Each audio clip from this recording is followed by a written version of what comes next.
Assalamu alaikum dear students, welcome to Kartaba Education. This is Imran Khan पानीज़ई। हम लोगों ने जो चैप्टर है हमारे पास केमिकल इक्विलिब्रियम का, इसमें हमने केमिकल रिएक्शन, उसके बाद उसके types, forward reaction, reverse reaction, irreversible reaction, reversible reaction, फिर उसके बाद हमने डायनामिक इक्विलिब्रियम पढ़ा था, फिर हमने इक्विलिब्रियम कांस्टेंट को स्टडी किया था, फिर हमने इक्विलिब्रियम कांस्टेंट की डेफिनेशन को अलग से स्टडी किया था, उसके बाद हमने इक्विलिब्रियम कांस्टेंट के यूनिट्स को स्टडी किया था। जो लास्ट टॉपिक है इस चैप्टर का हमारे पास आपके सिलेबस के मुताबिक वो है इम्पोर्टेंस ऑफ इक्विलिब्रियम कांस्टेंट, कि इक्विलिब्रियम कांस्टेंट का हमारे पास इम्पोर्टेंस क्या है। अगर आप किस किस चीज़ के लिए आपके पास अगर इक्विलिब्रियम कांस्टेंट की नॉलेज होगी, उसकी इल्म होगी, तो आप उसको कहाँ कहाँ से यूज़ कर सकते हो प्रैक्टिकल लाइफ में जनरली अगर आप समझना चाहेंगे तो उसमें सबसे पहले हमारे पास है industrial chemistry. Industrial chemistry chemistry की ब्रांच है जिसमें हम इंडस्ट्रीज़ की केमिस्ट्री को पढ़ते हैं, ठीक है, कि किस चीज़ को कितनी मिकदार से कैसे हम प्रोड्यूस करते हैं। तो इक्विलिब्रियम कांस्टेंट की नॉलेज अगर आपके पास होगी तो आप उसको इंडस्ट्रियल केमिस्ट्री में यील्ड इंक्रीजमेंट के लिए भी इस्तेमाल करते हो, ठीक है, यील्ड इंक्रीजिंग फैक्टर के लिए आप उसको इस्तेमाल कर सकते हो। फॉर एग्जांपल अगर आपके पास इक्विलिब्रियम कांस्टेंट की नॉलेज होगी, तब आप अगर कोई चीज़ बना रहे हो तो आप उसको ज़्यादा कर सकते हो। अगर आपके पास इक्विलिब्रियम कांस्टेंट की इल्म नहीं होगी तो आप उसको ज़्यादा या कम नहीं कर सकते हो। फॉर एग्जांपल मैं इसको समझाने के लिए आपको एक एग्जांपल दूंगा ताकि आपको अच्छे से समझ आ जाए कि कैसे इक्विलिब्रियम कांस्टेंट का इल्म हमारे पास किसी भी चीज़ की यील्ड को इंक्रीज कर सकता है, ठीक है। मैं आपके पास एक एग्जांपल लूँगा, N2 plus 3H2 reversible reaction. हमारे पास जो अमोनिया बन रहा होता है, ठीक है, जो हमारे पास अमोनिया बनता है, अमोनिया गैस, ठीक है, ये अमोनिया गैस है।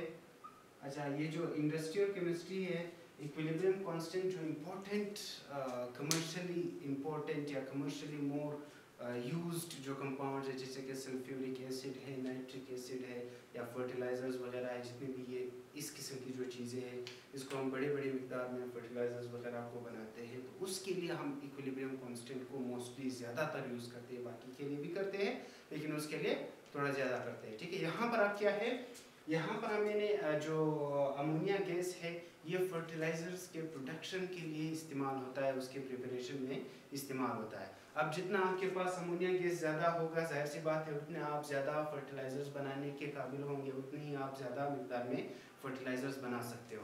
तो अब इस अमोनिया को इंक्रीज करने के लिए आपने कौन कौन सी चीज़ें करनी होगी कि आपके पास इंडस्ट्री में ज़्यादा से ज़्यादा अमोनिया गैस बने, ठीक है। अब इसी केमिकल रिएक्शन पर अगर हम इक्विलिब्रियम कांस्टेंट का जो इक्वेशन है वो अप्लाई करेंगे, चूँकि ये एक गैसियस सिस्टम है, तो हम इक्विलिब्रियम कांस्टेंट के डेरिवेशन में हमने Kp भी पढ़ा था कि अगर कोई गैसियस सिस्टम होगा तो आप Kc की बजाय Kp पुट करेंगे, ठीक है। तो Kp जो है वो आपके पास यहाँ पर गैसियस सिस्टम को रिप्रेजेंट करेगा और आपके पास आएगा NH3 और ये 2 कोएफिशिएंट, और ये आपके पास आया N2 और ये आपके पास आया H2 और ये 3, ठीक है। ये आपके पास आया इक्विलिब्रियम कांस्टेंट का इक्वेशन इस स्पेसिफिक केमिकल रिएक्शन के लिए। अब दो तरीकों से हम यहाँ से इस चीज़ की Kp की वैल्यू, Kp की मदद से हम दो तरीके से अमोनिया गैस के प्रोडक्शन को इंक्रीज कर सकते हैं, ठीक है। एक पहला तरीका तो ये है कि जितना भी आपके पास प्रोडक्ट बन रहा है, इक्विलिब्रियम बन रहा है ना, जब इक्विलिब्रियम बनेगा तो आपका प्रोडक्ट मज़ीद इंक्रीज नहीं होगा, बल्कि वही प्रोडक्ट वापस आपके रिएक्टेंट्स में कन्वर्ट होगा और वो साइकिल ऐसे चलता जाएगा। अब इस साइकिल को तोड़ने के लिए सबसे पहली चीज़ आपको इक्विलिब्रियम कांस्टेंट की नॉलेज आपको क्या प्रोवाइड करती है कि आप जो सबसे पहला या सबसे ईजीएस्ट काम आप करना चाहते हो या कर सकते हो, तो आप कंटिन्यूसली ये जो आपके पास प्रोडक्ट है, इस प्रोडक्ट को आप रिमूव करते जाए, क्या करते जाए, रिमूव करते। फॉर एग्जांपल आसान अल्फाज में अगर आप केमिकल रिएक्शन कर रहे हो और एक सिलेंडर में आप अमोनिया गैस को फिल कर रहे हो, जमा कर रहे हो, तो आप कोई ऐसा नोजल वगैरह दे दे ताकि वहाँ से अमोनिया गैस जाके किसी दूसरे कंटेनर में स्टोर हो जाए और ये जो केमिकल और ये जो रिएक्शन का कंटेनर है ये मज़ीद न्यू रिएक्शन से बनने वाले अमोनिया गैस के लिए फ्री हो जाए।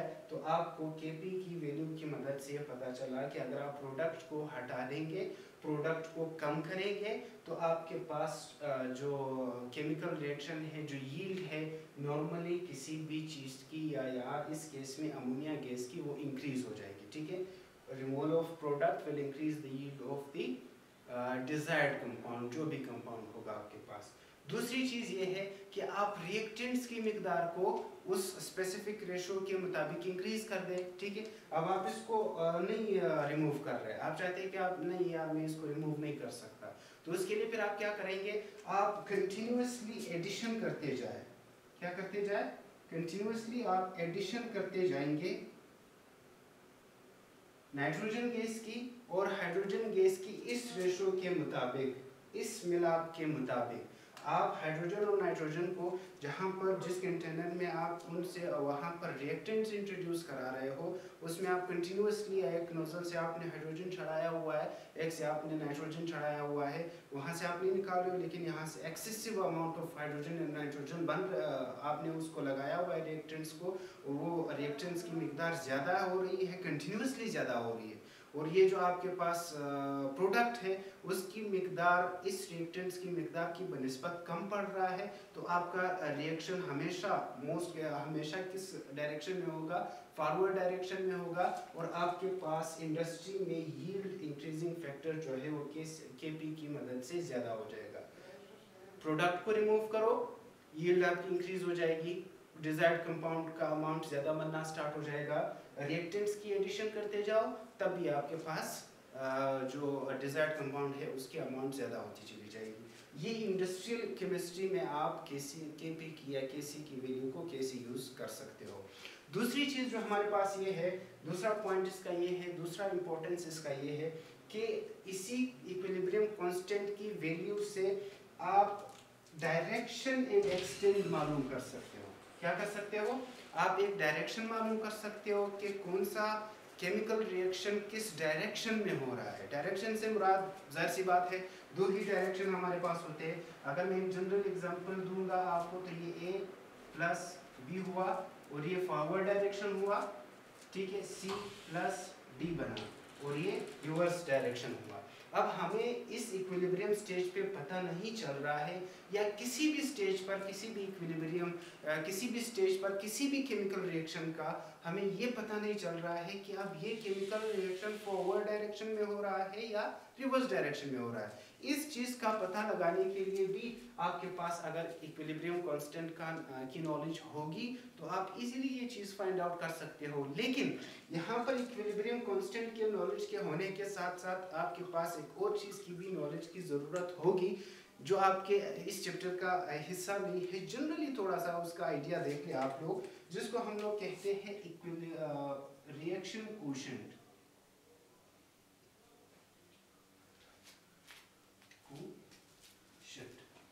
इसको हम लोग जनरली Q से ज़ाहिर करते हैं, ठीक है। रिएक्शन कोशेंट आपके पास क्या है, रिएक्शन कोशेंट किसी ये रिलेटिवली, जब आप रिलेटिवली रिएक्टेंट्स एंड प्रोडक्ट्स के अमाउंट को रिलेट करते हो एट एनी स्पेसिफिक टाइम, अगर किसी भी केमिकल रिएक्शन को, फॉर एग्जांपल आपने कोई केमिकल रिएक्शन स्टार्ट कराया, 5 मिनट बाद आप चाहते हो कि मैं इसकी डायरेक्शन देखूँ और इसकी एक्सटेंट देखूँ कि ये किस हद तक होगा, और आप उस ख़ास टाइम पर उसी केमिकल रिएक्शन को स्टडी करेंगे। इसकी डेरिवेशन QC की, ये ज़ाहिर Q से होता है लेकिन इसकी भी QC होती है, कंप्लीट डेरिवेशन होती है एग्जैक्ट लाइक KC, ठीक है, वो उसी तरीके से इसकी डेरिवेशन भी होती है। अगर आप किसी भी केमिकल रिएक्शन की एक खास टाइम पे उसके रिएक्टेंट्स और प्रोडक्ट्स के रिलेटिव अमाउंट को स्टडी करते हो तो उसको कहते हैं रिएक्शन कोशेंट, ठीक है। अब केसी की जितनी भी केमिकल रिएक्शन है उसके लिए एक्सपेरिमेंटली हम लोगों ने केसी की इक्विलिब्रियम कांस्टेंट की वैल्यू मालूम की हुई है, ठीक है। और अगर आप किसी उस रिएक्शन के किसी खास टाइम पर उसकी एक क्यूसी वैल्यू मालूम करते हो, रिएक्शन कोशेंट की वैल्यू कंसंट्रेशन के लिहाज से मालूम करते हो, और जब आप ये चीज मालूम करते हो और आपकी क्यूसी की वैल्यू अगर बड़ी हो जाए केसी से, ठीक है, अगर क्यूसी की वैल्यू बड़ी हो जाए केसी से, तब आप समझ लेना कि जो आपका केमिकल रिएक्शन है वो रिवर्स रिएक्शन में हो रहा है।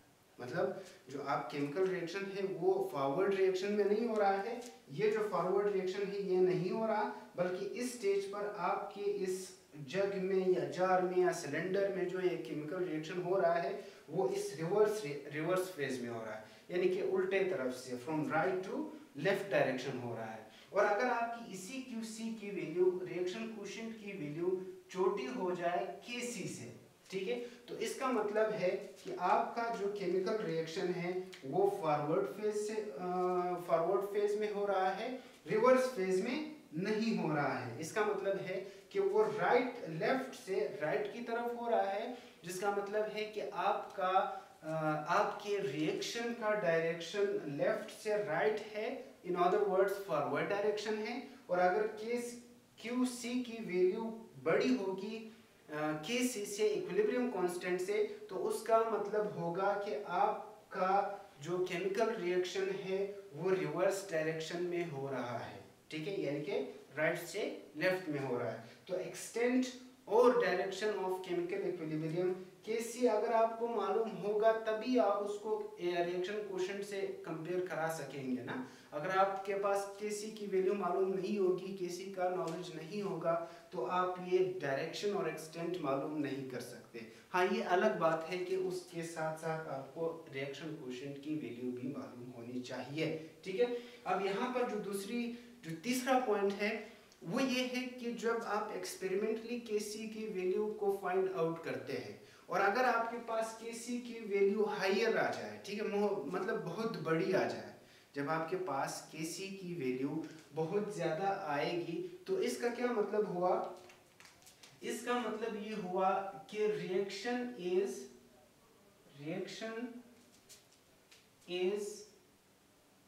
इजीली ऑकरिंग, ठीक है, जो आपका रिएक्शन है वो आसानी से आगे बढ़ रहा है, आसानी से हो रहा है, या दूसरे अल्फाज में आप कहो कि प्रोडक्ट इज इजीली मेड, या तीसरा आप कहो कि मोर प्रोडक्ट। तीनों बातों की एक ही तशरीह है, ठीक है। यहाँ पर क्या हुआ, अगर आपके पास किसी की वैल्यू, जब आप एक्सपेरिमेंटली जो आपने फाइंड आउट किया हुआ है, अगर किसी की वैल्यू ज़्यादा है तो इसका मतलब है कि आपका फॉरवर्ड रिएक्शन तेज होगा, बहुत जल्द ये रिएक्टेंट्स आपस में रिएक्ट करके बहुत ज़्यादा आपके पास प्रोडक्ट बनाएंगे, ठीक है। अगर एक्सपेरिमेंटली आपके पास किसी की वैल्यू लोअर आ जाएगी तो उसका मतलब होगा कि रिएक्शन इज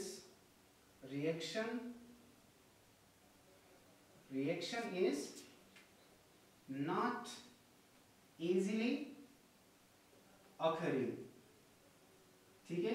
इसका मतलब क्या हुआ कि जो आपका रिएक्शन हो रहा है वो आपस में इजीली नहीं हो रहा, जो रिएक्टेंट्स है वो आपस में अच्छे से रिएक्शन नहीं कर रहे, इसीलिए आपके पास जो प्रोडक्ट है, जो डिजायर्ड कंपाउंड है, वो अच्छे से नहीं बन रहा। कितनी बड़ी इंफॉर्मेशन इसने हमें दी। इसी को आप इसी तरीके से भी रिप्लेस कर सकते हो कि product is not easily made और लेस प्रोडक्ट।